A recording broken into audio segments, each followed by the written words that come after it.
Hello, everyone. Thank you for checking out this episode of Really Dicey. This is Manny. I'm Matt.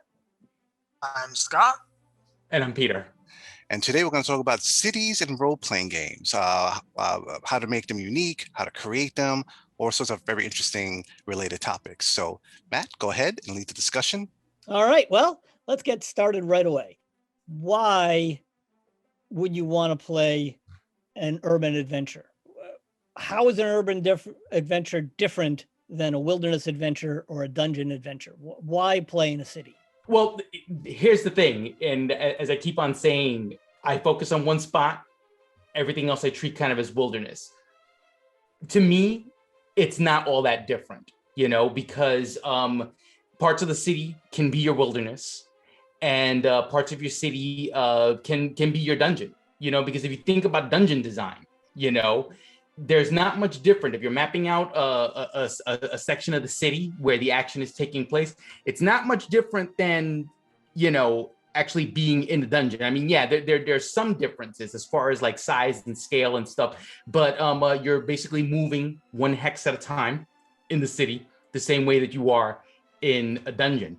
But what does make them different is I tend to find that for the most part, city adventures tend to be either political or they tend to be something that's very crime focused, or what's the difference, right? But but basically that's what city adventures tend to be. There tends to be a lot of like politics dealing with the ruling class, whether that's the political class or the moneyed class, so the merchants or the capitalists, whatever it is, what I'm saying, the evil corporations, what I'm saying, that like Omnicorp or whatever, and or just your classic mafia type or thieves guild is basically the enemy or the big bad or whatever. Or you can even go with something like, say, Dark City, where it's like maybe some force has taken over the city, and you're getting to the bottom of that. That can lead like into nice stuff like in the catacombs or in the sewers and stuff. Really, like I said, to me, it's no different. You're just in a more confined area. You're not traveling, from one part of the world to the other, but you can have the same kind of adventuring in a city. Why would anyone want to go to a city in real life? It's because they want to make money, and there's more opportunities there to make money than there would be maybe out in a village or in the woods or anything like that. Cities tend to have a mystique about them. It's just like Peter said. Like there is a wilderness in cities in a sense. There's a lot to explore there, and a lot of people to network with and secrets to uncover. I mean, Discworld, for example, has that famous magic school that no one can find a way in, and they want to, because there's always some secret of magic they want to discover in there. The fighting environment's also very different. I mean, you don't want to cast fireball in a 6x6 room. I wouldn't. You gotta keep things interesting, So when casting magic in cities, it's very different. I think that's why people like to play in cities. Okay, but your answer has kind of brought up a challenge. So if I'm running a dungeon, I've got a map and I've got some rooms and I know who's in the rooms and I got some wandering monsters and I know where the traps are and everything. And I've got the players on a line. They can go, north and south or in that room or that room, right? If I'm in a wilderness, if I'm running a wilderness game, they can just wander around the wilderness and I can have them run into a magical bear that eats them or not. I can see that going. If they're in a city, if I put them in a city, they can literally go anywhere and talk to thousands of people and get involved in a million different plots and stories. How the heck do I handle that? I mean, if they're not really focused on my plot and they just decide to, we're going to go down that street and pop into that shop. How do I handle that giant, wide open? I think that's where it becomes important for you as the GM to have at least a general idea of what is going on in your world and what is going on in your city in relation to that world. So yeah, a million things can happen, I agree. But there is an adventure you're supposed to be on. And if you choose to not do it, things are going to happen. If the big bad ends up taking over the world, then, oh well, buddy, you were out, looking for women, One thing you can do is, we've talked a lot about how to make the cities exciting. But you can go the other direction. They can go around and talk to these people, and maybe everything they do is incredibly boring. Maybe they're just running into people that aren't interesting, because I've been in lots of cities where the people I run into aren't that interesting. And so, after a little bit of exploring and they can't find anything else to do, maybe they'll go back to your plot. Mm-hmm. Okay. Yeah. I suppose that's one way of doing it. Mm-hmm. I had a group of players who got into a city, and they started asking everybody their name. And my players were jerks, and they did it just to watch me stumble over names. So they just, every random person, they'd ask them their name and their life story. I eventually had the guards arrest them. I was just, and then they started trying to talk to the guards and asking her about their families. They just wanted to see me on the spot improvising things. But I forgot who it was that I was watching recently. I think it was Matt Colville. He said, because I've had the same thing happen. Now, I haven't had people like try to make me stumble for names, but that always happens where somebody, for whatever reason, like they ask a name and you're like, oh, come on, man. Like, it's guard number one. You know what I'm saying? It's like, why would you, but I believe it was Matt Colville. He had said that what he does is before he starts a game, he actually has like an index card or a sheet of paper with a list of names. Yeah. And that way, if you ask, what's your name, he can just look over and right then and there give you Gildor. It's like, yeah. And I started doing that after that game. The next game, I came in with a bloody phone book. Let's try it now. All right, Emmanuel, what do you do if they're running roughshod through the city? My answer is short: improv. Like you said before, Matt. You going? You want to go down to the marketplace? Oh, you just happen to bump into someone and they picked your pockets, and now you got to chase after them. And it just so happens that they're running back into the story that I planned for them. That's the way. That's Can't one way get to do away it. from the story. It's Yeah. So it's just the Adventures of Middle Earth books do a great job with their planning. Like Lake Town, they have game masters should know the sections of the city. So just in case they do wander that way, they have a backup plan just in case things go awry in some way. But short answer, improv. Most role-playing games have cities, but what is the purpose of the city in the role-playing game? I hate to sound like a broken record, but I feel like I say this every time we talk. It depends on the campaign. The role of the city is going to be different depending on what type of campaign it is. In a lot of campaigns, the city is sort of the home base where you'll go back there and you'll drop your loot off, and then you'll buy your new loot, and then you'll go back out to the next dungeon. But there's some campaigns that are urban campaigns that are all set in the city itself.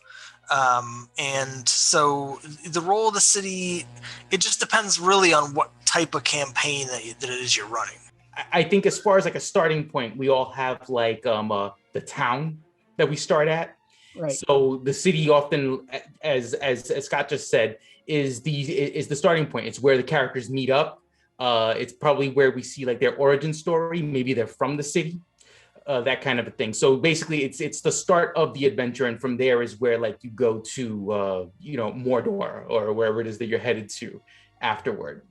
I tend to view cities as a dungeon in itself. I just watched a recent documentary where this man walked on every street in New York City, and he documented all the things he found, all the people he met. And I remember in my younger years that when I would skip school, I would just walk around New York City, and I always will find something new, something different. An interesting restaurant, a unique comic book store, things like that. And I've taken that experience and used it for my stories, where I kind of use cities as a mysterious dungeon in a way. There's like different like alleys and stores and buildings that could be they give players a very unique experience. You guys mentioned several things that the city could be. It could be the home base, it could be the adventure, and it could be the dungeon. How are those three roles different? What do you have to do to the city if it's going to be your home base as opposed to going to be the location of your whole adventure? I mean, I think you need to design them differently. Like if particularly if the city's going to be the home base, rather if the setting of the adventure is going to be in the city, you have to do a lot more developing of what's going to be in the city. If the city is just a place where your quest giver is at, like you go back to the city, there's the guy with the question mark over his head and he tells you to go out to the dungeon.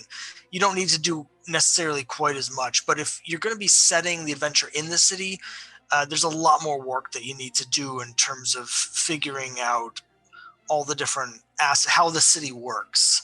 The different aspects of the city that you can kind of gloss over if the city is just sort of one point, the starting point, then you're going to be leaving the town or something like that. I tend to be more story focused, especially when it comes to the characters, because I like to feel like I guess like the characters are basically invested in the setting very much, so I like to work with characters as far as their backstory, and I like to incorporate that into if the city is the location of the campaign, if it's the dungeon and it's also like the setting, I basically like to tie in the character's backstory into that. Like, who do they know in the city? Are they from the city? Do they have family in the city? That kind of a thing. So so definitely, like Scott said, much more development in the city, but also much more development in the story as well. So I have to make a confession. A lot of times I don't like starting adventures in the city. Usually it's something that they journey into.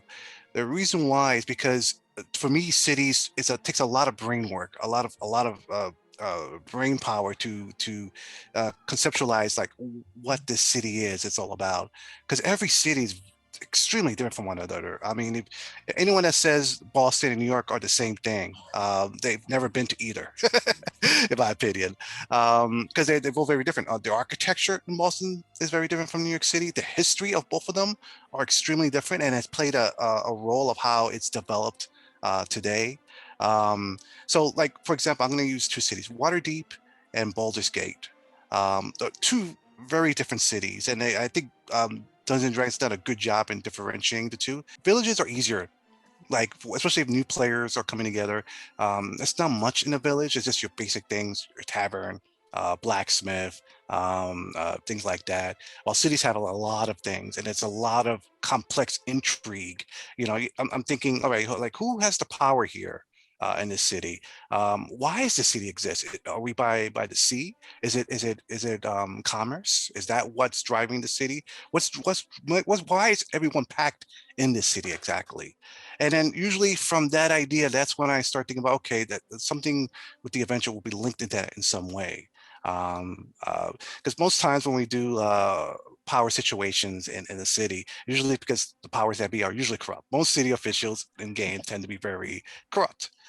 So I just try to think of what makes the city unique, so that players can again get that feel.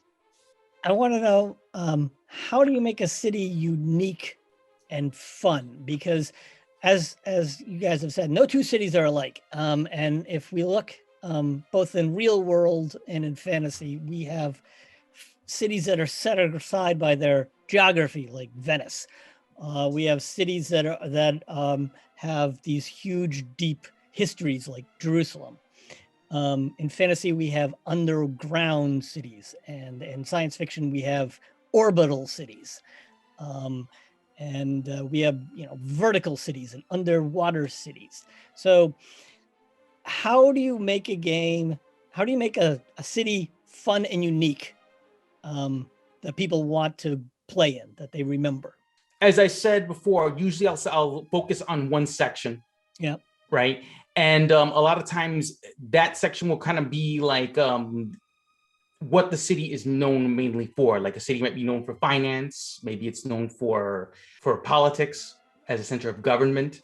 You know, that's usually how I'll decide. And what I'll usually do is, because I'm very fascinated by this topic, because I took a class in urban sociology when I was in college, and I tend to, as far as like, I'm a bit of a history buff, and I tend to like really get into like the nitty gritty of how things develop, and how the way that cities usually develop is there's usually a center for commerce or whatever, and it grows out from there, you know.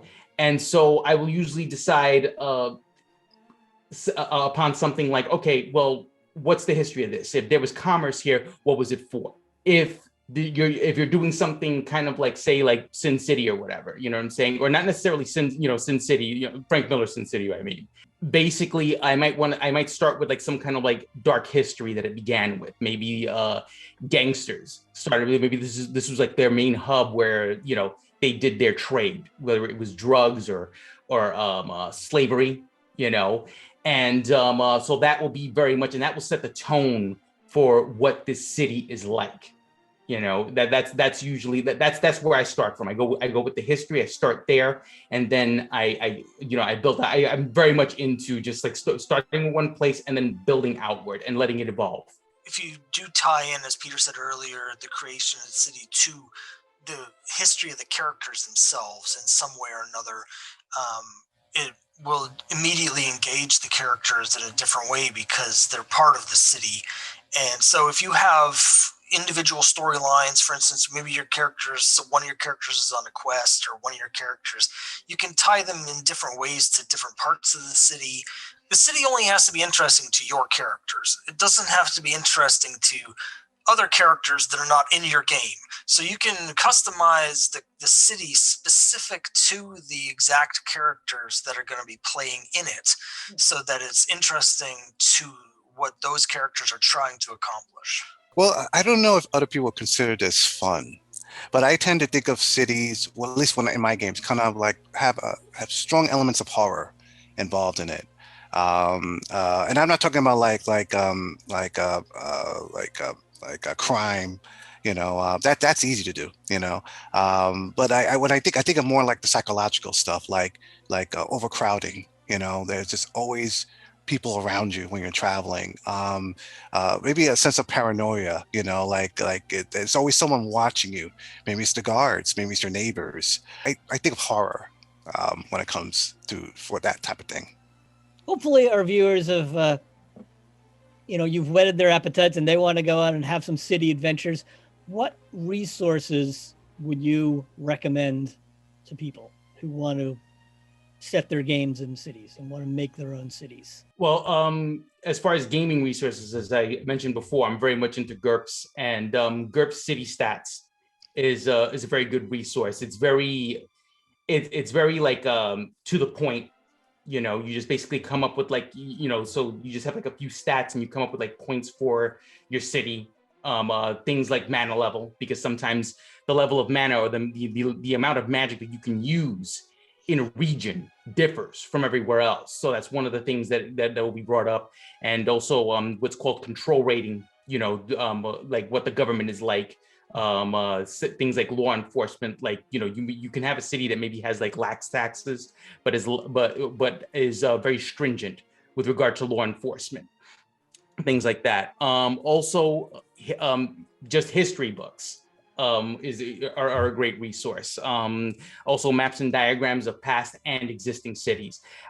With that last one, what I like about looking at maps and stuff is that you can actually see, like, for instance, like organic development versus like planned development in cities. So, for example, in a city like New York, below Wall Street, which is some of like the oldest parts of the city, the streets are very like weird, the way that they're set up and the way that they, the way they move along. But once you get past Wall Street, when you get past 14th Street, you can see where there's very clear city planning. You can see that grid, and that's a good way to give your city personality, to show like, okay, yeah, these are like some of the older parts of the city right here.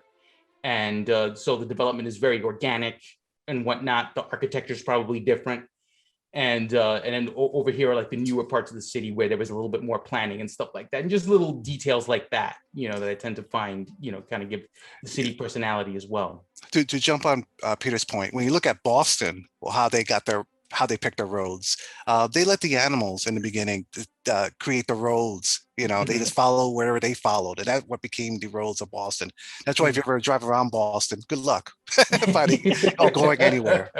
It's just big circles and circles and circles. So I really don't like designing my own city. Again, I just it's one of those where I'll just take so much time thinking about for it to make sense in my head.